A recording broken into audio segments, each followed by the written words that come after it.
At podcast, where we fall in love with romantic comedies all over again, one decade at a time. I'm Jess Sterling. Today we are doing my 1980s rom-com pick, Say Anything.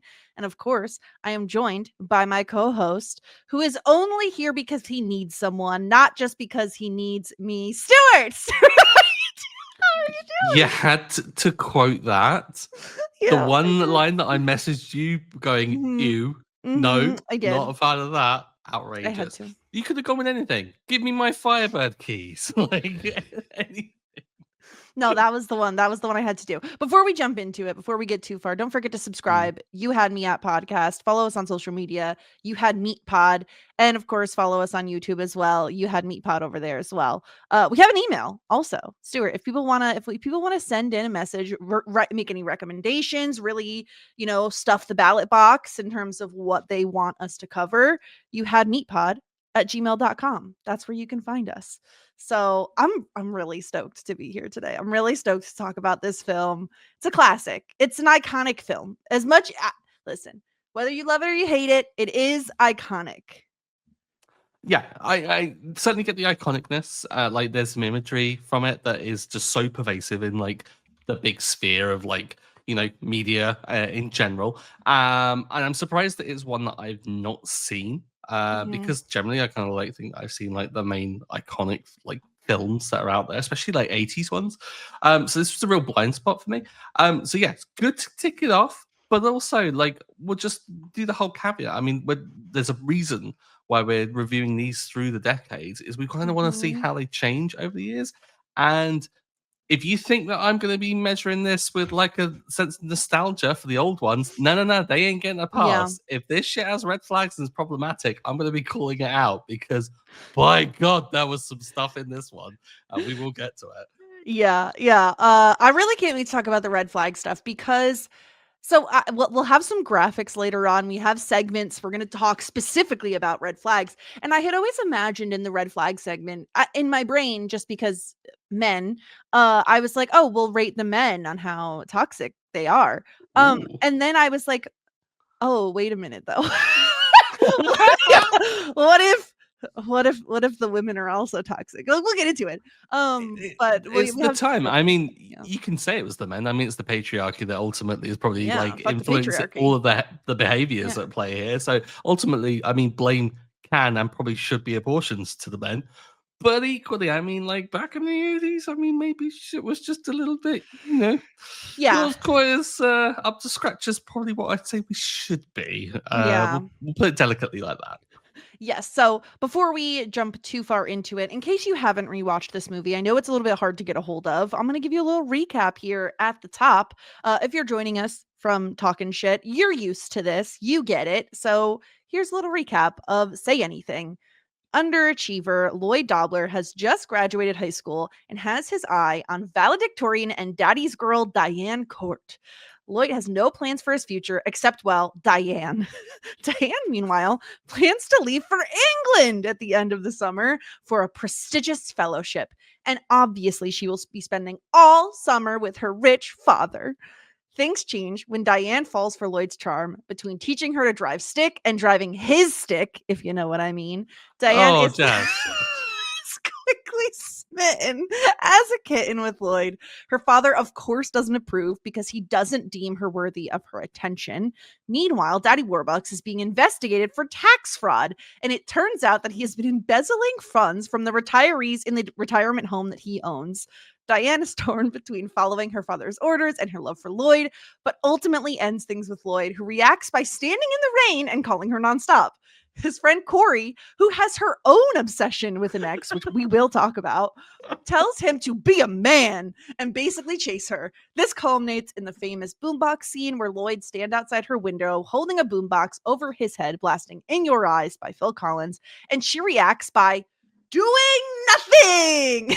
Eventually, Diane is confronted with the fact that her dirtbag father is indeed stealing from old people, and she goes back to Lloyd telling her she loves him and she needs him, even though he suspects that she doesn't necessarily need him, but just a warm body to hug.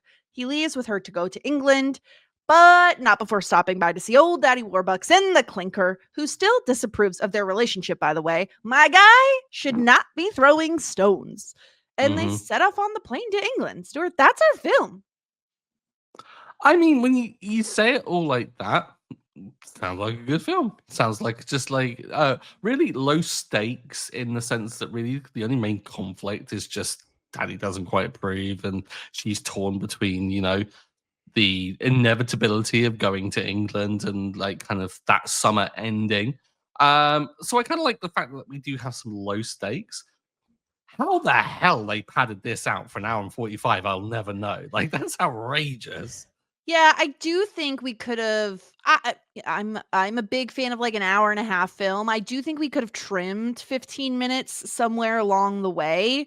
There's Hmm. a lot I do love about this movie, and I do think I am predisposed to enjoy it for reasons such as I do have nostalgia for it as I watched it Yeah. when I was like the preteen age, and I love John Cusack. I love specifically 80s John Cusack and like the rom com John Cusack. So I was predisposed to enjoy this. I did feel a little like it ran a little too long. And I think we spent a little bit too much time on Diane's dad and like all the problems he has. Like, I'm like, what, can we get back to the rom com? Why are we hanging Hmm. out with this rich dad? You know, what, why? Why are we doing that? This like financial thriller that they wanted it to like possibly be. And really it's just a simple, yeah, dude was stealing from old people that were dying and he was just taking them money that was left over. Yeah. It's that was the I think the a jarring thing for me because in one part I kind of saw his point is that he is the one that's caring for them and he does seem to be quite attentive. Like he's not ripping these people off by the sounds of it. Like he was providing them with decent care. He just wanted to get paid for it. Yeah, that's he's not entitled to steal all of their money. Like they are paying to live there. So they're paying for the services he is providing. I don't think it's too much to ask that you actually treat people well when they're paying to live somewhere. He's just stealing all their money and buying Hmm. things like $9,000 jukeboxes with said money. So it is wild. I don't quite know why we're never really told why Diane chooses to live with her father when her parents get divorced. It seems like Felt safer, she said, I think, if I remember rightly, which was like a really kind of woolly. They didn't really jump into it that much detail. It was just a throwaway line, and I was just like, that had some juice behind it, surely. Like, especially considering they cast the mother and had a whole scene with that. I was like, that was a bit of a throwaway thing. yeah, yeah. So we don't really know beyond again, like you said, she feels safer. She seems to be like a bit of a daddy's girl. She loves her father. She like idolizes him. It's the reason she ends up breaking things off with Lloyd is because she knows she's going to go to England. They're living on borrowed time essentially, and he's the one who tells her to give him the pen, which is one of the, in my opinion, one of the most iconic lines from the movie is "I gave her my Oh, heart and she gave me a pen." when Is he's just crying, like he's in the rain, but he's at a phone booth and he's like half hanging out of it so he can be in the rain and be sadder when the whole like scene. Oh, it's ridiculous. I gave her my heart. She yeah. gave me a pen. It's so So good. much. You have to have a rain moment in any good Mhm. rom-com. It's necessary. But I want to ask you, because we talked a little bit about her father and kind of all of that nonsense. I want to ask you how you felt about our leads. How do you feel about Lloyd and Diane as characters? Like, did you like either one of them, both of them, neither of them? It's weird. I mean, Lloyd is instantly lovable, right? Because immediately he's charming. Like certainly seems wiser than she is. Probably because I'm guessing I don't know John Cusack's age when they filmed this, but I mean he looks older than what he's playing. I think. It could also be the fact that I've only ever known John Cusack as like in his 40s, and I always just assume that he is never Yeah. really aged So like John kind of Cusack was since. 23, or Okay. maybe 22 when this was filmed. But he Yeah. he does have this, like, I don't know, like, wizened face. I kind of feel like he looks older than everyone around him. But yeah, he's so charming and seems to be, like, even immediately, like, he's kind of goofing around with Corey and immediately I feel like I'm on this guy's side. He's, like he's a bit of a oh, what was it? Like, he's one of the alternative kids, but he's not a complete washout. Like, he actually like does have some substance to him, and so I Yeah. kind of liked him immediately. Completely disliked her immediately. I was just like, oh, okay, cookie cutter. Here we go. Well, No here's my complexity. argument. I don't actually think she's cookie cutter. I think they do something different with Diane because here's the thing, right? Like you said, Hmm. Lloyd is very much like alternative kind of a guy. He's a bit of a loser when it comes to like he has a lot of friends, it seems, but he's Yeah. a little bit like an underachiever. He's a bit of a loser in terms of school. He doesn't really have plans for his future. His family is a bit splintered. He lives with his sister and her kid, right? Like so he kind of fits that specific mold, and he's charming in the way that John Cusack is very charming. Diane is interesting because she's valedictorian, so she's very smart. She's kind of like this nerdier type, right? Hmm. However, it does seem like a lot of people want to date Diane. Like we see her dad constantly taking phone calls from her suitors. So she Hmm. is not this like nerdy archetype, but she's also not the popular archetype because she doesn't really go to these house parties that Lloyd goes to, right? Like she's not really known to travel in those spheres. So she is both a nerd, also like seemingly untouchable popular girl, but not Hmm. in those circles, which I do think is kind of a strange mix because normally if you have the nerd, they are the like undesirable nerd who has to get like what's the movie with Rachel, what's her face, the She's All That. She has to Oh get yeah, She's yeah. All Thatted, where she has to get like made over, right? She has to have the 90s makeover moment. But Diane doesn't really fall into that category. So I do think she's a bit of an enigma in that way. However, I feel like it would be hard to dislike any John Cusack character. I can't like provide, statistics and like scientific stuff on this, but he is so likable inherently that it would be hard to dislike a character he's playing. I do think we are a bit predisposed to dislike Diane because she's rich. She's like super smart, but doesn't have any friends. Like, I don't think we're really inclined to enjoy her right away. Hmm. I think her being with Lloyd makes her more likable almost immediately. Yeah, the fact that she kind of is open to the concept of a Lloyd, immediately kind of endears you to her. I think it's because she is. I mean, like, I think my standoffishness with her is just because she is the elusive unicorn. She's a hot nerd. Like she is Hermione Granger post makeover. Like she's all thatted already, but she hasn't had this like the social she's all thattedness Mhm. or whatever the verbiage is of that. I kind of feel like the reason why I say that she's like a cookie cutter is because she is just the typical driven personality that is just going to ignore everyone and everything around her in pursuit of this goal of just being, really good. And it's like an often done trope in like film and TV is that you've got this kind of person who is so driven by excellence. I mean, I might be the Gilmore Girls of my watch at the moment, but I'm like, it's Paris. It's just I'm going to be Right. kind of like solely focused. The only difference is Paris is an awful human being, at least when we first meet her. Whereas Right. it seems that Diane Diane, is, people like Diane. Like when yeah, she she's actually does go to friendly. the party, they do like her, they do enjoy Hmm. her. So I do think there is a difference there. I feel like what the movie is trying to tell us is that like her relationship with her father is just so above any other relationship she has in her life Yeah. that then it hinders every other relationship she does have, right? Like she is so close with her father. Lloyd points it out right away, almost like in a way where he is envious because he doesn't have that relationship with either of his parents. And it's really interesting because I do think that ends up cutting both ways, where I think it puts up this wall between her and anyone else because her father's influence looms so large over her life and she takes everything he has to say into consideration, and pretty much puts his opinion above everyone else's to the point where she breaks up with Lloyd because of him, because he says to.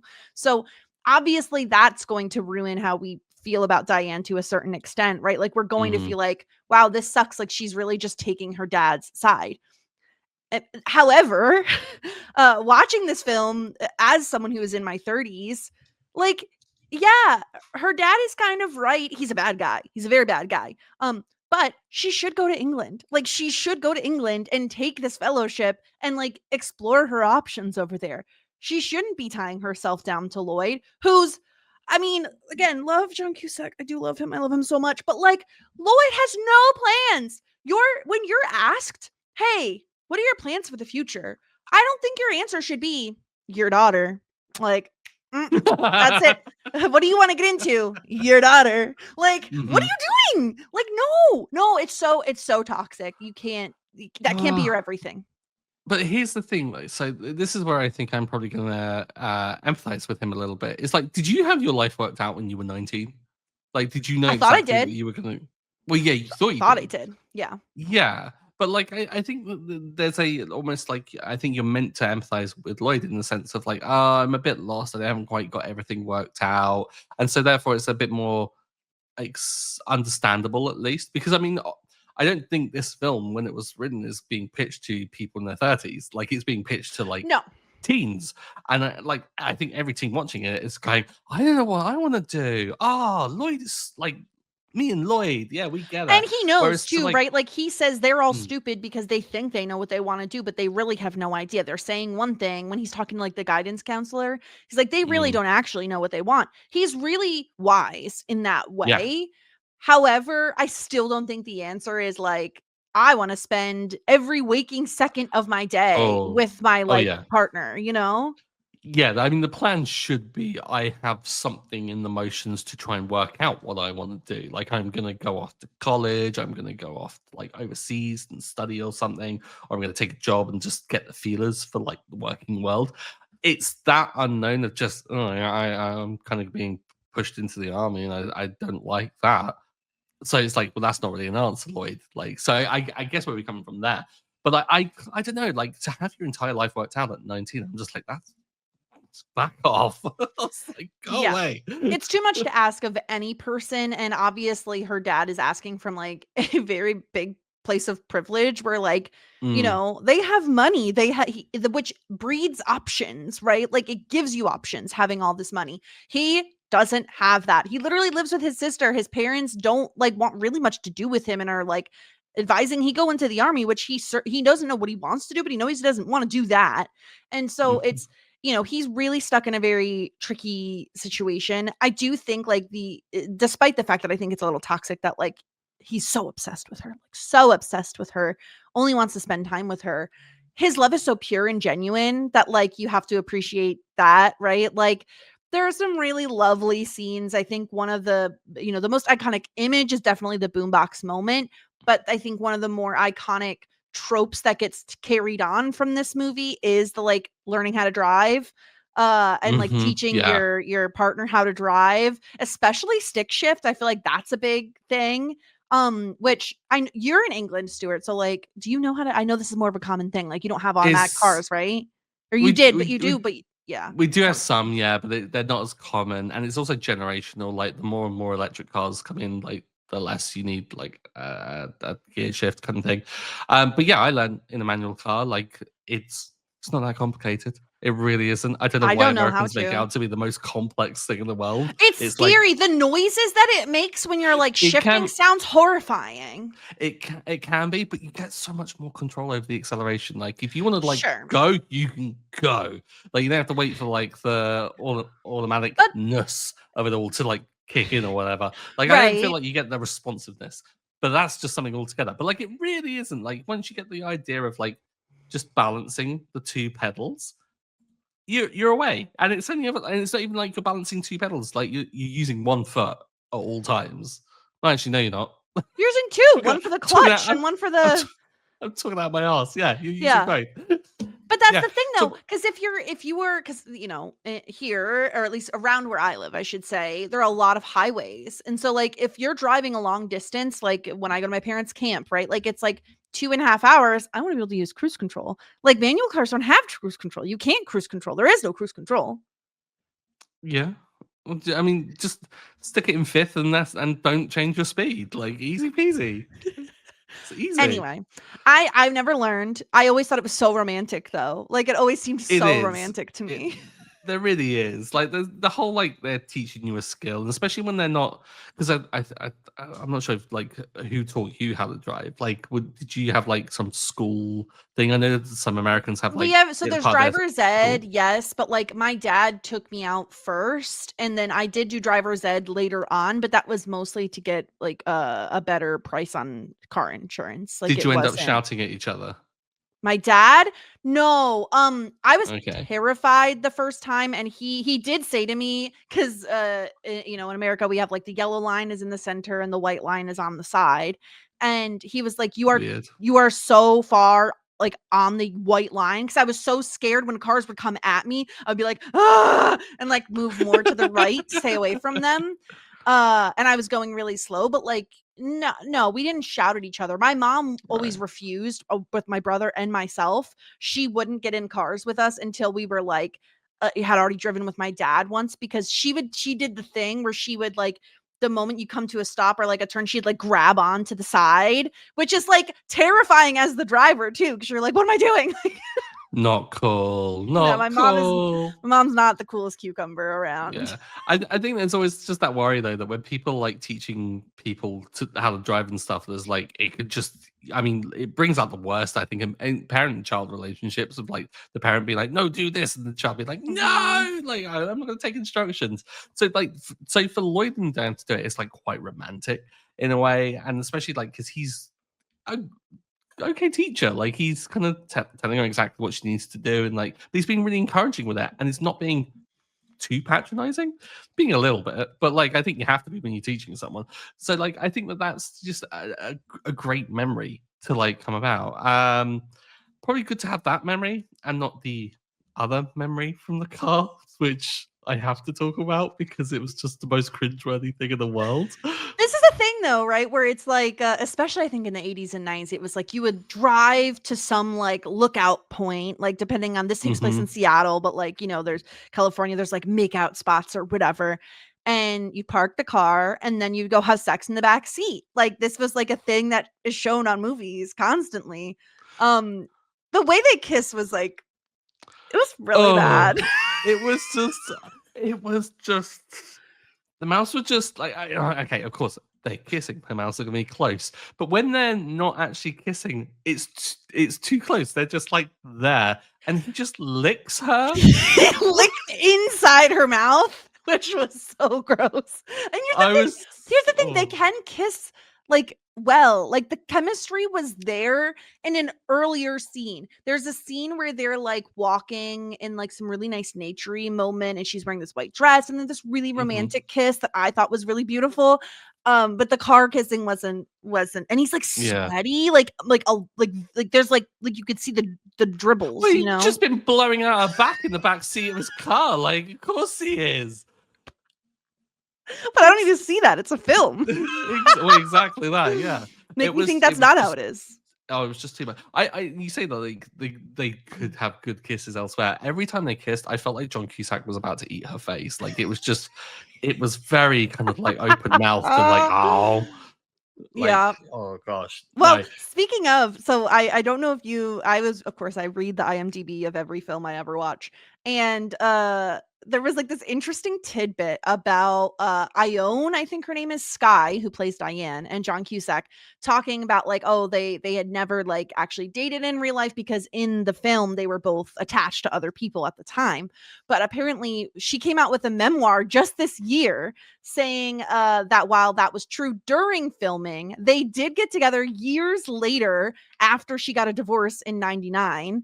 And apparently she said she had to get it like out of her system because she had this like big crush on John Cusack. And apparently after John Cusack read a draft of her memoir, he said, "You made the experience sound so meh. It wasn't meh for me." Oh. And she had said like a lot of their chemistry came from working together, not sleeping together, and that she like Mhm. felt bad afterwards at what she said. But I just thought that was really interesting because they do have good like on-screen chemistry in terms of not necessarily the kissing, but like the interactions, right? Like, They do, you know, yeah. because like a bad rom-com has bad chemistry. Like the actors don't have chemistry, and I don't think you can argue they have bad chemistry in this movie. No, they do have good chemistry. I think it's just the story that gets in the way and makes it a bit clunky at times. But the two of them, when they're on screen together, they kind of like it fits. I can always imagine them being together. Like I don't ever feel like one's punching and one's not. Like I kind of feel like they look the part when they're together. They seem really comfortable as well. Mhm. It's interesting that I mean I love when castmates like get together in real life, like from a film. Yeah. Like I don't know. There's something about me that really kind of get wraps up with that. Oh, that's really romantic. Like, but then you do get the other half of it where it's like the Brad and Angelina thing, and you're like, oh well, Yeah. that's leading to a divorce, which is a bit dodgy. Yeah. But I like the whole like holding a candle for someone for that long and having a crush and being like, well, I got to get this out of my system, and then also to write about it afterwards and to have a really good relationship where he's like, "Oh, you made it sound meh. That was good. Yeah. What are you talking about?" I Yeah. I like that whole situation. Um, I just when it's good like that, I think it's was it Carrie Fisher and Harrison Ford where she did the same thing, where like they banged during the whole Star Wars thing, and in her memoir she revealed that like they had. Oh. And I Were they think that with, she like, other people at the time or no? I don't think they were with other people at the time. Oh, No, well, I that's think it was good. just yeah. If I remember rightly, it's been a while since I read Carrie Fisher's Saucy. bio, but yeah, wild. But yeah, classmates do it all the time, and I reckon this might be like a recurring thing when we get to these rom coms because surely if you've got chemistry on screen, maybe it just leads you to questions like, "Oh, this works really well. Why?" Mhm. Yeah. So I Hmm. do think they have good chemistry, but the car scene is very cringy. Cringe. And one of the other cringy things that kid not to sound like an old, but kids these days, they don't have to worry about literally calling someone who is their Oh, crush and asking them out and having to talk to their parent. Now, I will fully admit I am like a cuspy generational person where it was like if I was really young, I would have had to do this. By the time I was in high school, people were starting to get cell phones, and I was a bit of a late bloomer in the dating department, so I wasn't really doing this because I didn't really call crushes to talk to them on the phone. But I remember calling my friends and having to be like, "Hey, can I talk to so and so?" Like that's what Lloyd has to do. And we see like the dad taking down messages from all of these suitors. And I was like, I am Lloyd like pacing in the bathroom, like so nervous, so anxious watching the scene, you know?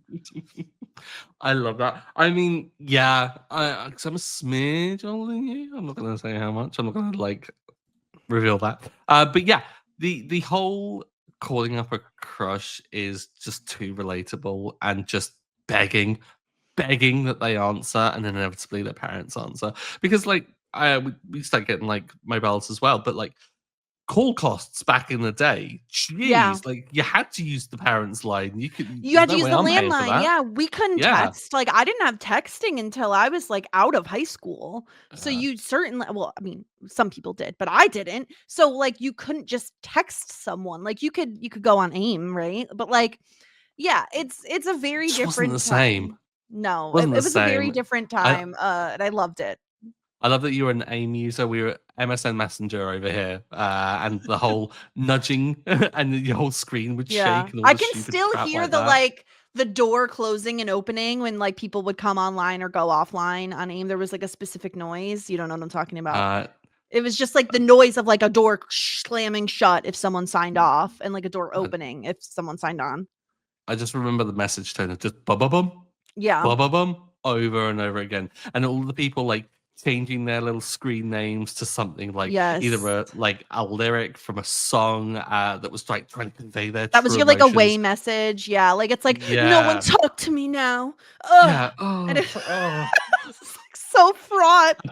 Appearing offline, appearing online, appearing Yeah. offline, appearing on. Yeah, that's So stupid, dumb ridiculous. politics. Kids will never understand how hard it was back. Like No, it was a rough being time. a millennial growing up with the internet. Like this is before, so like OnlyPhones, I think is somewhat better because you don't have that cusp of like initiating things over text or like messenger Yeah. kind of thing and then having to follow it up with like a phone call as well. Like we Ugh. had an alternative, but then we still had to rely on the phone call. But if you were just phone calling all the time, I imagine you would have been a bit more accustomed to it, which is probably why Lloyd is actually really chill with it and like kind of seems. I mean, he's a bit nervous, obviously. He's nervous, but he's good because he's charming. Like he's just But he's able good at to it. do it, and he psychs himself up, right, with the like boxing. He's very into kickboxing. This is like a huge part of his Sport of the character. future.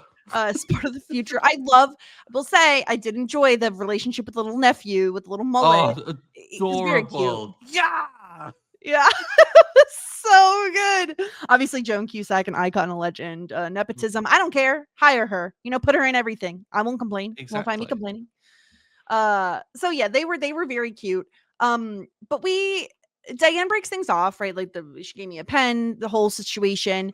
Then, like, when she actually gets confirmation that her father sucks, like, she actually finds all this cash, realizes he's been lying to her, that, like, he actually is a bad guy and he did all these bad things.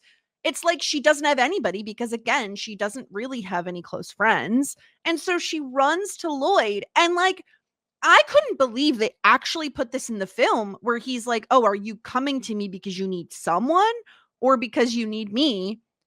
And then he thinks about it for 0.2 seconds and says, I don't care.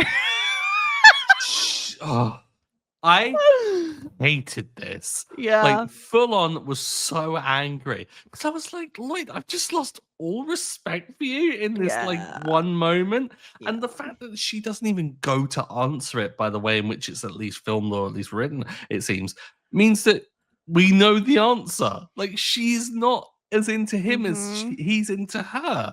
But he's willing to settle like that, which just not good look at all. I felt so bad for him, like especially because he just had a bloody nose as well.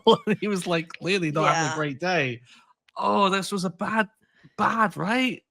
It was really bad. It was really, really bad because his instinct is correct. She does need someone. And again, this isn't saying anything negative about their relationship, right? Like it did seem like they had a pretty solid relationship. They had really good chemistry.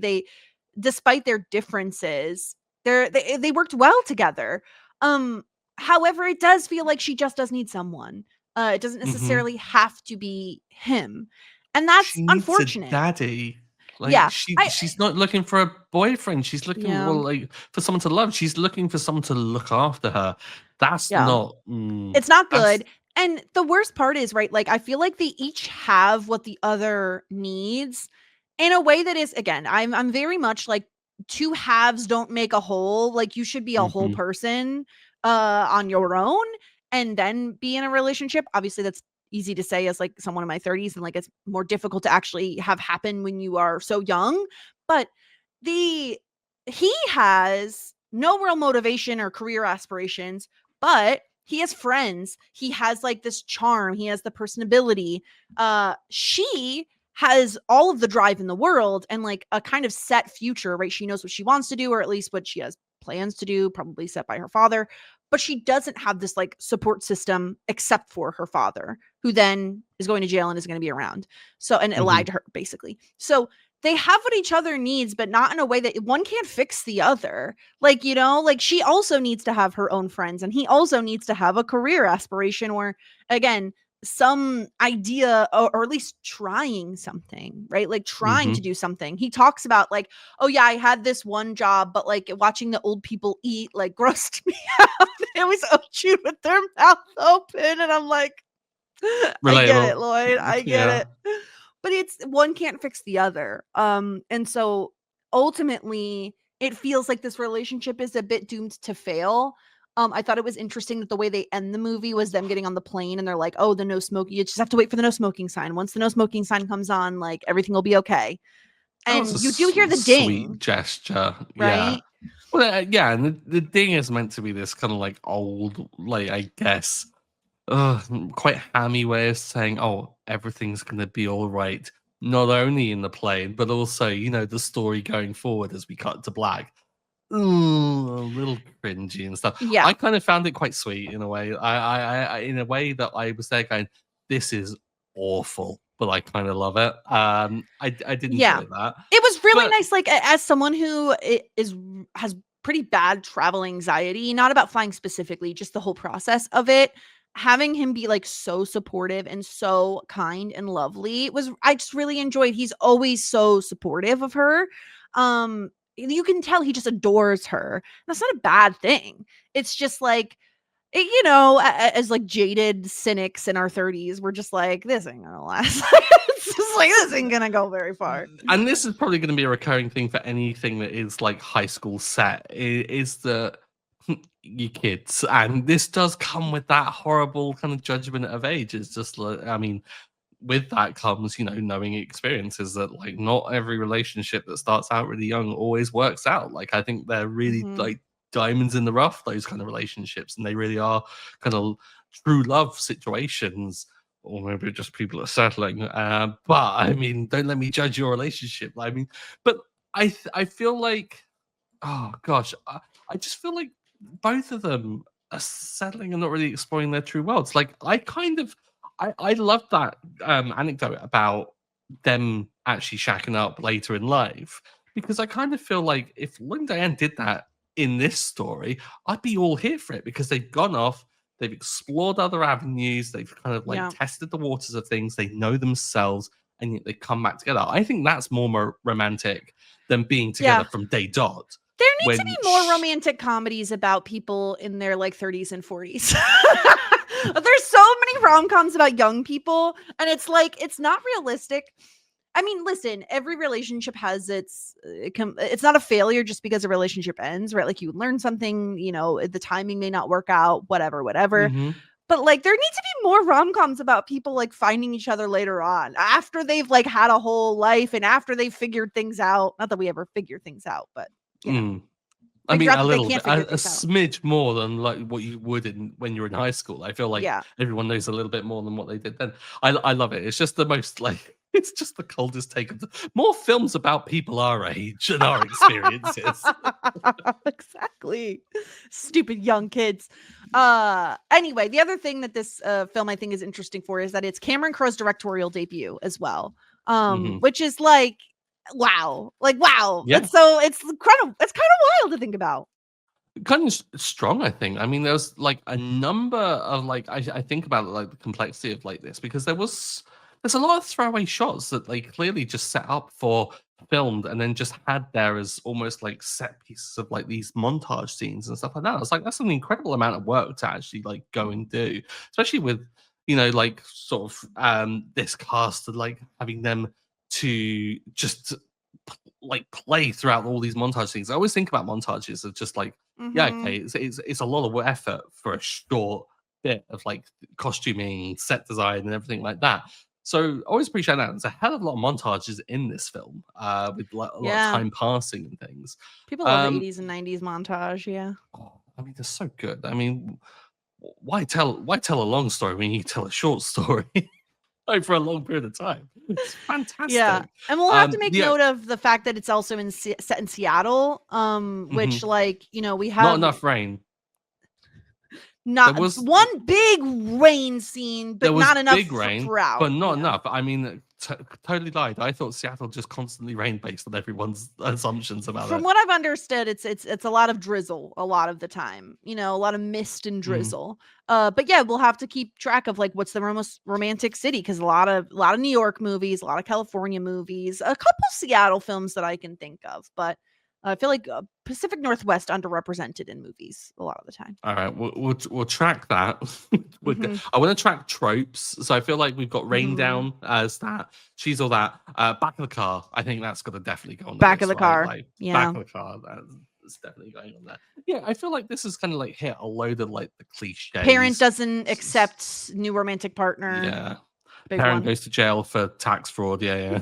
Such a big yeah, yep, exactly. Do you know what's really funny is I before we started recording this, I kind of jumped onto IMDb as well, because I was like, oh, the dad's got this like really great voice, and I was like, it's really familiar to me, and I realized it's the fucking dad from Frasier, and I didn't put two and two together, and was like, I have never Frasiered before. Oh, really? Yeah. And I just don't have the want to, because of who Frasier is now. Yeah. But I do think I would have liked it if I would have watched it in its time.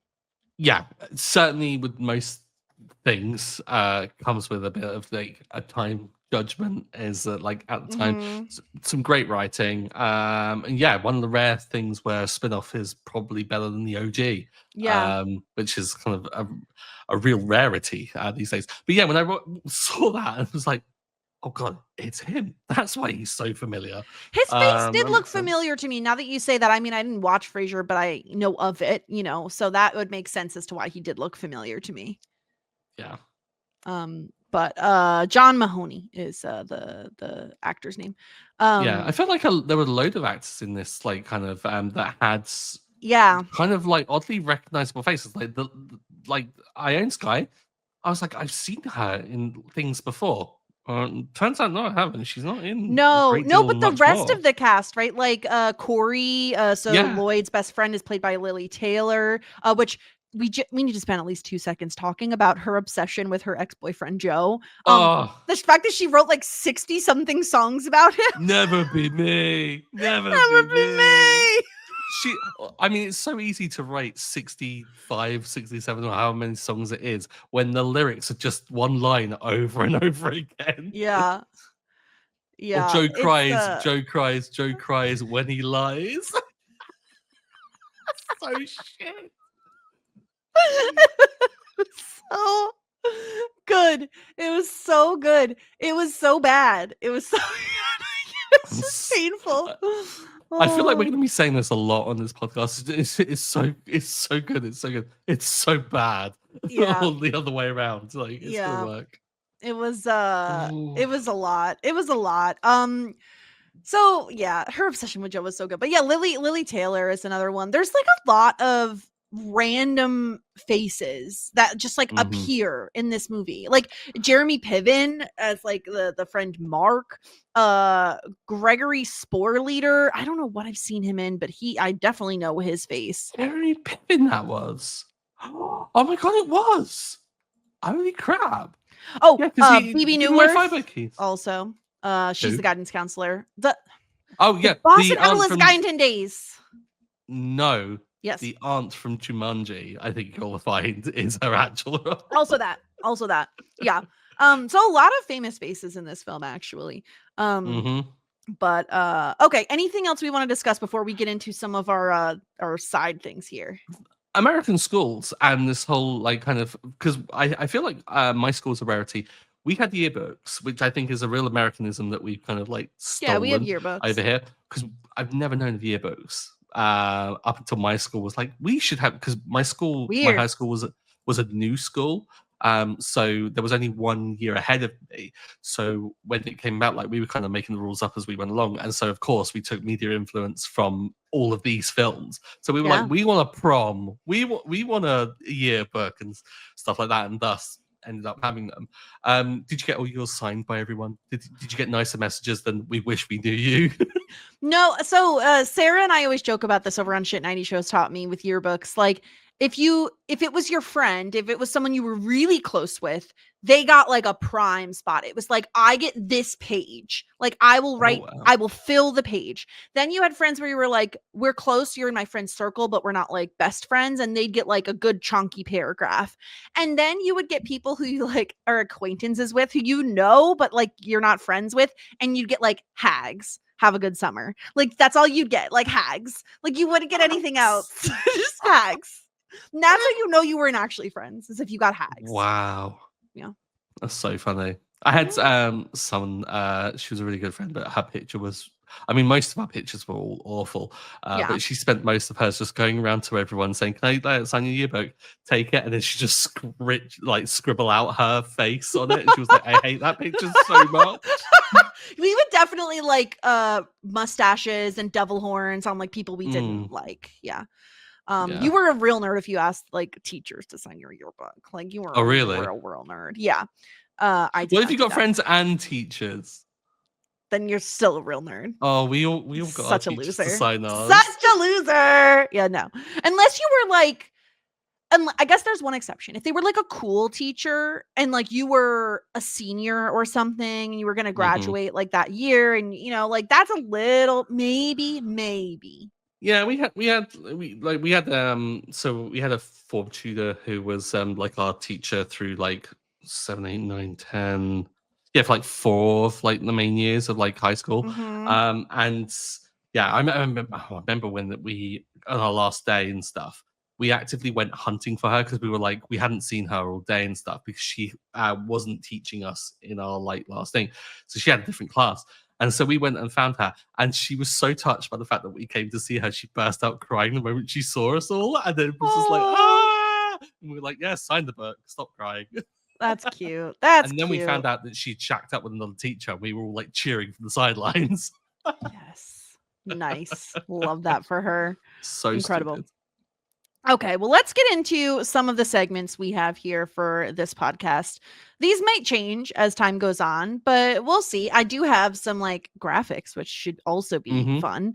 For the first one, it's called "You Had Me at dot dot dot," and it is intended to be the most like romantic moment, the best grand gesture of the film, maybe your favorite moment, you know. And for this one, I feel like it is the most iconic thing from the movie. It is the reason I picked this film to start us off. And it is the boombox over the head playing In Your Eyes by Phil Collins, which is such a song. And the fact that it is also the song they both like lose, I assume they're losing their virginities, but the fact that they have sex for the first time to this song is also just so funny to me that he is then Because holding the boombox. he remembers it like he's trembling in that moment from like I don't know whether it's Oh, nerves yes, I actually forgot he being cold or trembled. whatever like that. And she's like, "Oh, listen to this song; it's a good song." And he remembers that because he listens to everything she says. He's not just out to like bang her in the back of the car. Like he actually cares about what she's saying. She's a complex person. He actually acknowledges that. Yeah, it is. That's an iconic moment. Certainly. Yeah. I've gone for a different one though. Okay, great. I've gone for because if we talk about like the romantic moment, I'm gonna go the plane for me and the whole. Okay. Even though I found it like quite sickly sweet, I just thought the whole talking her through everything was just quite nice, and just quite good. Even if the end was really, drama school kind of writing of Yeah. just Yeah. everything will be okay when the ding and then it fades back and ding. It's like ugh. But yeah, I thought that Yeah. him talking her through it was just like quite lovely. It Although was. Bill Collins is somewhat ruined for me a little bit. I had Why? I had a friend at university who hated Phil Collins with a passion, and every time we went to like a charity shop or a flea market, as you might call them, or whatever, and we found like old Phil Collins records, we'd buy them on the cheap for her so that she could break them. And I've never seen someone have so much joy than smashing a Phil Collins record. Did they like why do they hate Phil Collins so much? Like, I mean, Don't know. he has some good ones, you know, but I've okay. never been a huge Phil Collins fan, but I feel like Phil Collins is either you really love him or you like a bit meh on him. Like I I don't think he has think a there's good much. couple ones. I don't know. I don't know. Okay, great. So the plane at the end I've put down for you. Our next segment, the meet cute. Wait, no, meet cute or meet creep meter. This is gonna be hard for me to say. I can see it Yeah. already. Meet cute or meet creep meter. And for this one, I have a graphic. Custom graphics. Custom tiers. Now, here's the thing, Stuart. Here's the struggle now we're going to have is that, I originally was like, oh, we only need, one. We need the one. But now I'm like, what are we going to do? Because there's two characters. So are we smushing them together? Is it the overall romance or Oh, what so are we doing? you're wanting to rate character by character or just the whole thing? That's the thing. So the way this looks, if you're only watching the if you're not watching us on YouTube, which you should be, but if you're not, it's fine. The way this is we have a tier system here where we have the meet cute or meet creep meter. We have soulmate status being the top tier, green flags galore. We can fix them maybe. I'm getting the ick and red flag city. Like, I don't know what to do. Like, do we just say the romance as a whole? Where I it think the falls? romance as a whole, like, Okay. I think the two of them combined and like their whole dynamic, Okay. really. Because if we were to judge them individually, I think we could get some real like variance of like Yeah. ratings. And I think like, well, a relationship. What is a relationship? The coming together of two people or True. more if you're into that. So like, I feel like we should judge it on Yeah. that. In which case, this makes I think a little bit tougher to rank, right? That's the thing, because I think, okay, if we're talking green flags, red flags, right? Like green for Lloyd is just like, I feel like he's so loving. He really is like He's her very giving biggest and generous. champion. Yeah, he's very supportive of her. He doesn't really he never tries to keep her from going to England, which is big, right? So that's good. On the red flag side for him, it's like a little smothery. It's like a little too much. It's a little extra. The fact that he's trying to like sneak into a photo with her in the beginning of the film is also very cringy and bad and like borderline stalkerish. So like that's not great. I would consider that a red flag. And the fact that he doesn't really have career aspirations, I'd say is more of like a yellow flag because he's still so young. Who knows what they want to do at that point in their life, you know? I feel like we can forgive him for being a young guy. Yeah. That's just a bit dopey and whatever. I forgot about the photo bit. That was so bad. It's so bad. It's so bad. But then saying that, he's also like got some great green flags, like when he calls up her dad and talks like and it ends it by just going, she's really great, isn't she? Like I'm sorry, how the hell do you win over a parent like that in just one sentence? It was just immediately he was like, oh yeah, she is. Yeah. Great way to like stop the overbearing parent from because of course you just bond over the fact that you love their kid. Fantastic. So I feel like that should give him like a point up a little bit, but then he brings himself down by saying, I don't care, like whether you're here for someone or me. Yeah. And the fact that she obviously is there just for someone, not necessarily for him, also brings it down a little bit. Like, I think that she obviously really likes him. I don't think she really ever gets on his case about like, what do you want to do with your life? Like, what is your future? Like, she's not really like that. Like, her dad more so is. So, and then we also have like a little bit of the red flag of like, she really, really takes to heart what her dad says and like breaks up with him. Again, she's young, so I think we can forgive some of that. I don't know. I feel like I am currently leaning in the we can fix them maybe. Just because like we said, if they found each other later in life sort of a thing, like we could see that working out, right? Yeah, I think all it takes is for maybe, I don't know, a gentle guiding hand from someone older and wiser, perhaps his older sister, to be like, Lloyd, get yourself together here and stuff like that. Have some self-respect. Like, push her for that answer. Maybe take a break from her. Let her go to England and then see if it works out afterwards. I think like small little nudges like that could really help this. So I think we can fix them. I think we've outlined how we can fix them, certainly. Yeah.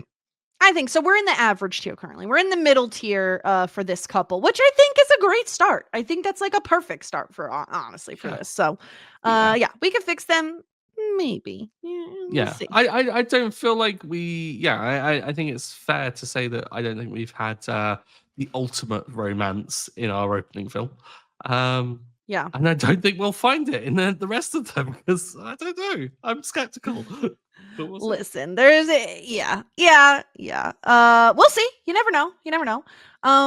Okay. Now our next category here is best in show Mance, which is essentially what I'd like to do is this is how we're going to keep track of our overall enjoyment of these films. So if you're looking at our screen here, if you're watching us on YouTube, you'll see a lovely little bar graph I have made.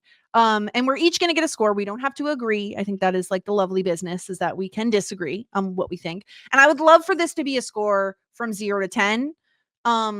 I will tell you, I have made bars already and they're by half point. But if it is in your heart to do it like a 1.4 or whatever, like, you know, do whatever you want. Wait, Jess, you've gone to the extra effort of adding in half points. Look at them all. My God. As the first time I think we ever podcasted, I was invited on to podcast about a Succession episode. And I will remember the absolute horror of me saying, yeah, I'd like to give it like maybe a 3.5 or a 4.5. And then you and Josh, both on the podcast, went, oh, well, Jess is going to hate this. Yeah. Yeah. Oh, Listen, I amazing. like easy measurements. I am very much a point 0.5 fan. But yeah, when you're going from 1 to 10 or 0 to 10, I suppose, it's nice to kind of have those half points to play with. So, Mhm. I haven't yet rated this actually myself. Do you want to go first? Do you have an inkling of what you would like to give this on a score of 0 to 10? This film Well, overall. this is a toughie because I feel like much like we did with season 1 of Schitt's Creek, I feel like we're setting the bar here of what is Literally. an acceptable level, I guess. Because I think everything, for me at least, is always going to be measured about against what we've previously rated. Yes. So in that regard, I don't want to go too high. Mhm. I don't have the nostalgia kick for this as well, which is also going to probably possibly make this a little bit tougher as well. But then equally, I had a good time. There was some like banger lines in this. Like I don't think I've laughed more than when obviously Corey is going on and on about Joe, Her and entire then bedroom is covered in photos of him also. when he eventually turns up, he's just this guy. Like, there's nothing spectacular about Joe, nothing unfortunate about him, but there's nothing just like So bad. overly special. And then when they actually get talking, he just goes, "Have sex with me." Awful.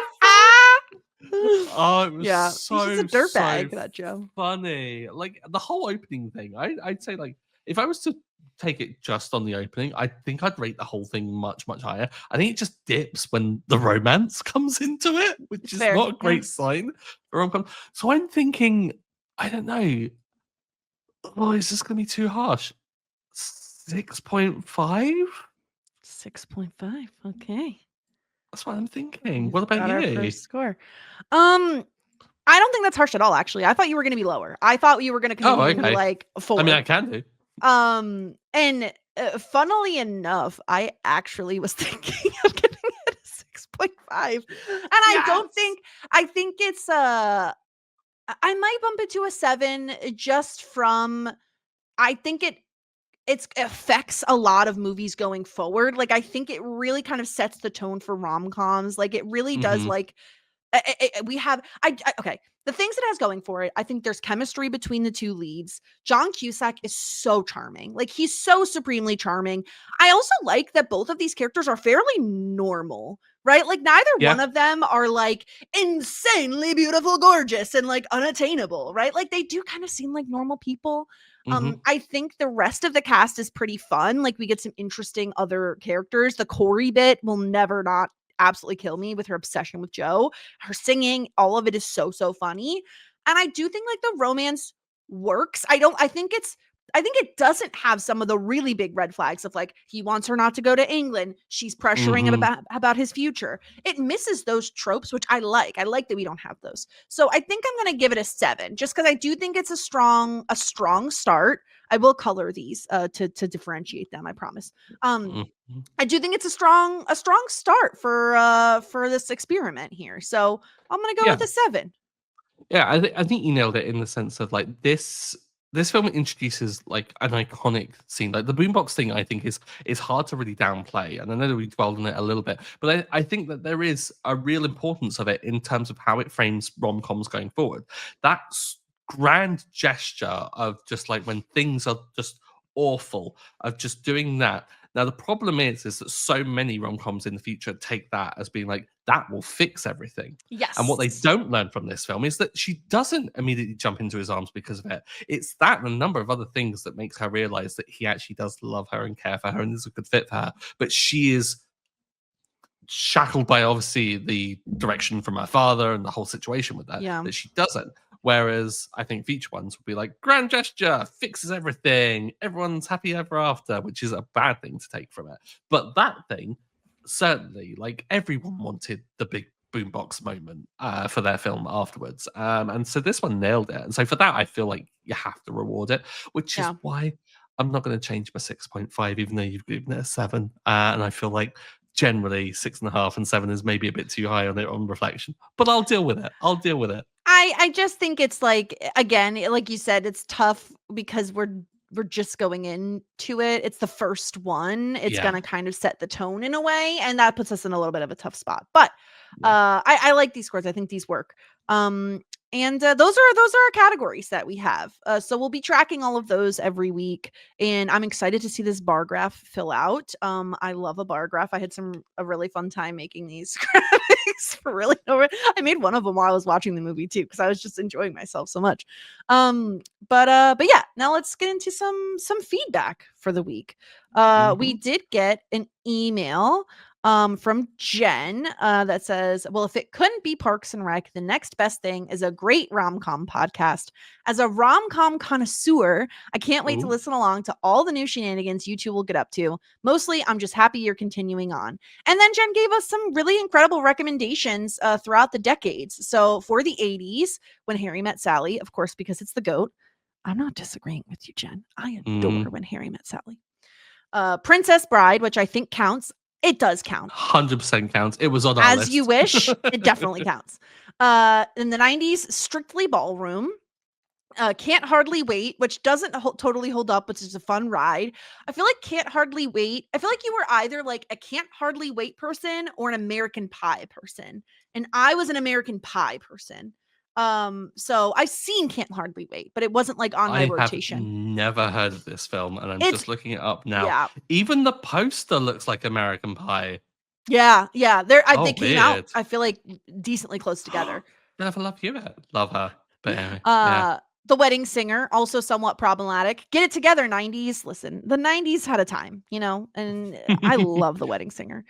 Pride and Prejudice, My Big Fat Greek Wedding, 13 Going on 30, Midnight in Paris, despite the Woody Allen of it all. I've never seen Midnight in Paris. I've never seen a single Woody Allen film. And then from the 2020s, Free Guy, which counts in my book. I don't think have I seen Free Guy? I don't remember. Let's see. Let me Google this one. Ryan Reynolds? Oh, I think I have. Oh, hold on. Hey, Will, have I seen Free Guy? Have we watched Free Guy, the Ryan Reynolds one? No? We did? Yeah, no, we did. We did watch this. I love treating Will like Wikipedia. He'll know if I've seen a movie more than I will. I don't know if I've seen it. So apparently I have seen it. I don't really remember it, but there it is. Wishing you both as much joy as you bring to all of us, Jen. Okay, that is like so supremely That's so sweet. I love that so much.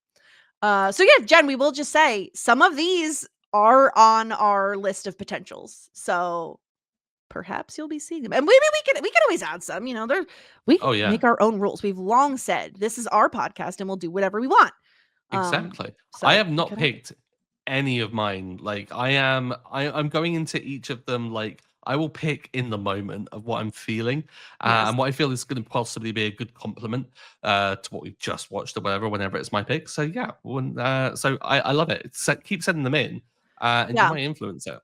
I agree with you completely because I feel the same way. I haven't picked anything set in stone. I have like inklings of what I might choose, but it's also going to depend on what we've already covered, and maybe I'm feeling like we're filling some gaps or whatever else. So yeah. And I think that's all the feedback. We did get a comment on the YouTube channel, which made me happy. I'm really happy you're continuing the podcast. I was not expecting this, but your next podcast but I'm really liking the idea. Can't wait to watch along. That was from Delta 9869. Nice. Okay. And I think that's the feedback we have. Keep sending it in. You had meatpod@gmail.com. And that's meat, MEAT. I hate this thing. I hate it so much. I'm gonna have to accept it. It's better than you had me at pod. Like when I'm writing out the whole, I'm saying the whole thing. You had meat pod. Meat pod. They could be our little meat podlings or little, little meaties. Little meaties. No. Stuart, are you ready to tell us what you have picked for next week for our next? Am I ready to pick? Is what you actually should be saying. Sorry. Are you ready to actually pick live on the podcast? Yes, I am. I was thinking about this the whole way through. I'm intrigued, obviously, by the difference of the schooling systems between the UK and the US, and I'm intrigued to see perhaps one of the weirder representations of the schooling systems of the US. I'm going to go with one that I've seen already, but I love. Okay. I'm going to go with 10 Things I Hate About You. Yes! I want some Alison Janney writing a weird sex novel. I want Julie Stiles and I want Heath Ledger. Pump it into my veins. It's a great film.